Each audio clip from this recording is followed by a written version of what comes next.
Hello বন্ধুরা, আমাকে অনেকেই কমেন্ট করছেন আমার এই স্ক্রিনে থাকা ভিডিওটি কিভাবে এডিট করেছি, তাই আজকে আপনাদের জন্য এডিটিংটা নিয়ে আসলাম। তো বন্ধুরা, চলো আমরা প্রথমে শটটা নিয়ে নেই। মোবাইলটা স্ট্যান্ডের উপর রেখে শটটা নিতে হবে। দেখো আমি কিভাবে শটটা নিচ্ছি, সবাই এইভাবেই শটটা নেবে। এই যে শটটা নিচ্ছি আমি, শটটা নেওয়া হয়ে গেল। এখন কাজ করব। এখন আমরা লাস্টে ক্যাপকাটের লোগোটা ডিলিট করব। তারপরে আমরা যেখান থেকে আমাদের পজিশন হয় ঠিক সেই পর্যন্ত ফিক্সড করব। এখান থেকে স্প্লিট করে কেটে নিলাম এবং দেখেন আর একটা পজিশন, দুইটা পজিশন করব আমরা। ঠিক এই পজিশনে আর একটা স্প্লিট করে এটুকু কেটে নেব। তারপর মাঝের অংশটুকু ডিলিট করে দেব।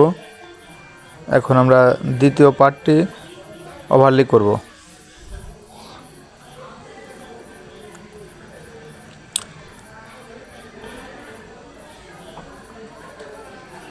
ওভারলি নিচে ওভারলি আছে, হ্যাঁ ওভারলি করে নিলাম। এখন এটাকে সামনের দিকে নিয়ে আসবো টেনে। দ্বিতীয় লেয়ারটার উপরে ক্লিক করে এখন আমরা রিমুভ বিজি অটো রিমুভাল করে দেব। ব্যাকগ্রাউন্ডটা রিমুভ করে দিলাম। এই যে এখানে অ্যাপ্লাইং ওয়ান ফিচার 100% হলে পরে ওইখানে অটো হয়ে যাবে। এই যে হয়ে গেল। এখন আমরা নিচের লেয়ারটা একটু, প্রথম লেয়ার থেকে নিচের লেয়ারটা একটু দূরে রাখবো জানি হয়। এখন দেখেন নিচের লেয়ারটা আমাদের একটু বড় হয়ে গেছে, তাই নিচের লেয়ারটা আমরা একটু ছোট করে নেব। কীভাবে ছোট করব? এখন লেয়ারের উপর ক্লিক করে আমরা যাব স্পিডে গিয়ে নর্মালে গিয়ে স্পিডটা একটু বাড়িয়ে দেব। একটু বাড়িয়ে দিলে অটো ওটা ছোট হয়ে যাবে। ছোট হয়ে গেল। দেখেন আমরা আবার ভিডিওটি প্লে করি। হ্যাঁ, তারপরে উপরের লেয়ারটা একটু বড়, দেখেন ওটাও একটু আমরা কেটে এখন সমান সমান করে নেব।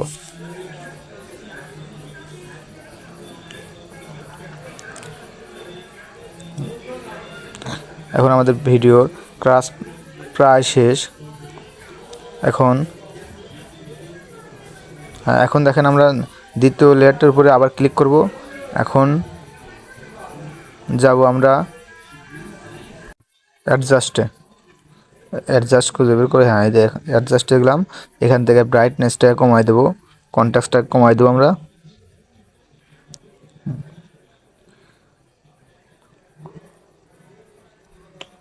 তারপর ব্রাইটনেসটাও কমিয়ে দেবো, তারপর স্যাচুরেশনটাও কমাই দেবো একটু।